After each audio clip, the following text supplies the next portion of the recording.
morning. My name is Jeronimo Rodriguez, and I serve as the Chief Advocacy Officer for Ascension, Texas, where our mission calls us to advocate for a compassionate and just society with our words and our actions. And I want to thank each of you for joining us for Leadership Austin's Engage series, Beyond Call-Out Culture, How Do We Hold Each Other Accountable? Panelists will be discussing call-out culture and assessing its impact on our community. Call-out culture continues to be widespread with the pandemic, social unrest, and political upheaval. However, many community activists and groups believe the call-out method does more harm than good. And today, you will hear strategies on how to effectively call in individuals to achieve equity goals. I look forward to hearing from our panelists and hope that each of you can help us further the conversation by engaging with your colleagues, community, and loved ones on this important topic, whether you agree with them or not. After all, we are all called to recognize every individual as a human being endowed with dignity. Thank you again for your time and welcome.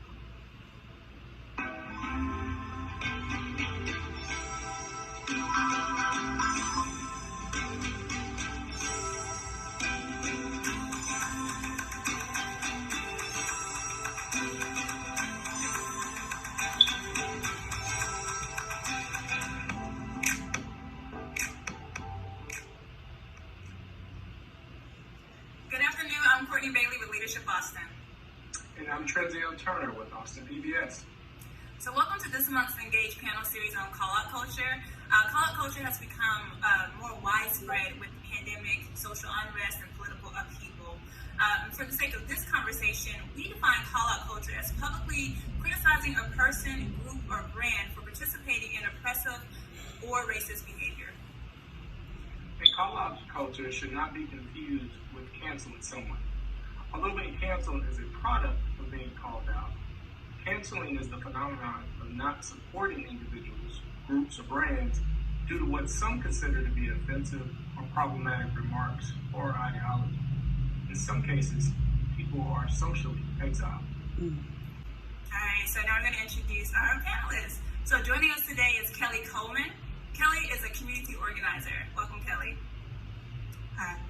Next, we have Esteban Delgado. Esteban is the director of the new Office of Justice, Equity, Diversity, and Inclusion at the Lyndon B. Johnson School of Public Affairs at UT Austin. It's also known as JEDI. Thank you so much for having me today, Courtney and Trenzio. Thank you. And we have Sandra Olarte Hayes from Color of Austin Counseling. Hi, thank you. I'm so glad to be here. And rounding out the panel is Tiffany Washington from Dobbin Cobb Garden Farm. Hey y'all, thanks for having me. Welcome everyone, glad to have you. All right, so as we defined earlier, call-out culture happens when someone publicly criticizes a person, group, or organization for oppressive or racist behavior. So I want to ask you all, what is the difference between speaking up and calling folks out? And I'm going to start with Tiffany. So I don't really see a difference. There's speaking up and calling somebody out. You basically have to, we're not beating around the bush. So sorry y'all, I'm not the type of person to kind of beat around the bush or kind of find pleasant words to make things sound pretty for people. So there is no difference. You know, if I'm going to call you out, I'm going to call you out and I'm going to speak to what it is that you're doing that I may feel like is oppressing me.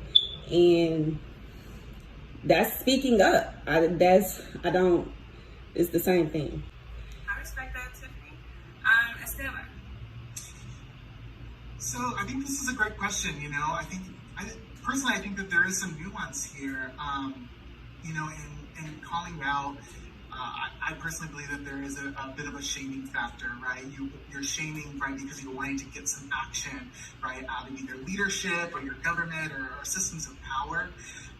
But I think in speaking up, right, you are trying to create a dialogue, right? You're speaking up, you're trying to call attention to an inequity that's existing in a community, right? But I think that there is a differential here that even as leaders or leaders in the community, we need to call attention to and not automatically be like, oh, if somebody's speaking up in the community, I'm being called out, right? Even throughout the pandemic, coming to recognize that in the community, right, so many injustices in the community have been highlighted, and so many more people are speaking up because time is of the essence. And so we need to go back and rethink, just because people are speaking up doesn't mean that we're being called out over and over again. We're just being called to the table to dialogue more and more. Thank you, Esteban. Kelly. So for me, when I hear that, I think about, the differences around whether this is about an interpersonal thing, and oppression is not interpersonal.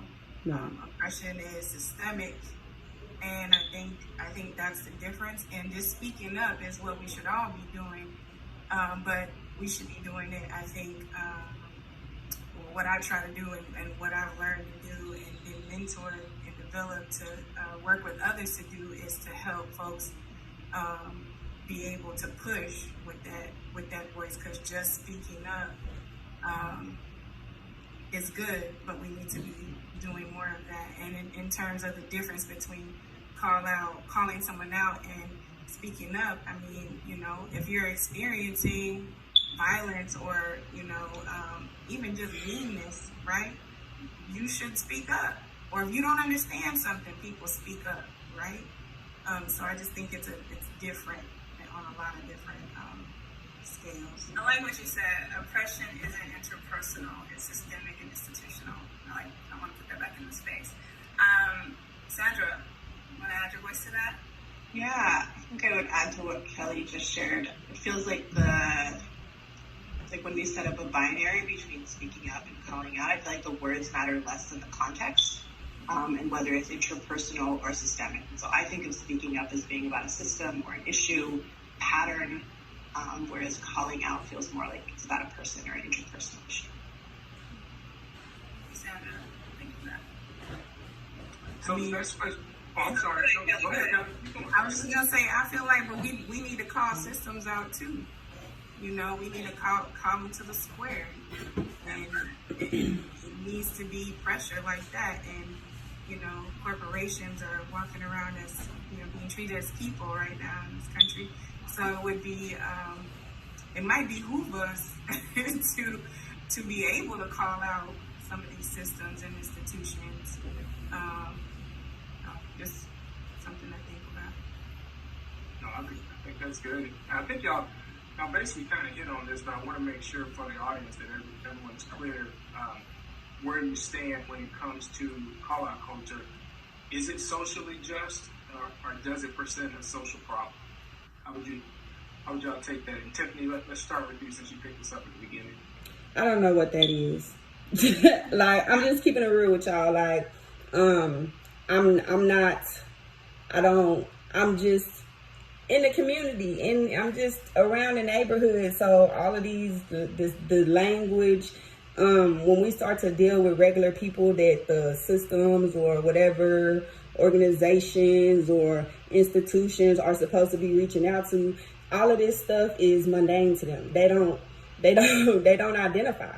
So when you ask me about call out culture, or you ask me about speaking up, that I don't identify with these words that have been put in front of me to be some type of box that I have to identify my presentation of what it is that I am experiencing when dealing with the powers that be. So yeah, I don't know what that means.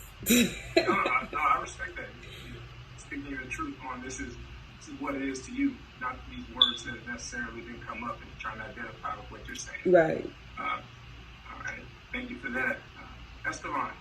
Yeah, I'd love to add on to that, because I love what Tiffany just said, and I was talking with a friend after preparing for this panel a little bit yesterday, and for me, this is entirely, I think, complex and brings up a lot of emotions, because I feel like I've lived in a society that's really kind of dictated how do we come to the table when we try to talk about these issues, right? Like I've been, as I've tried to climb, not only professionally but within the community and trying to do what's right for not only myself but the community, I find myself second guessing, right? Like how should I go about things, right? And how do I build my toolkit of how do I go about achieving justice in the community?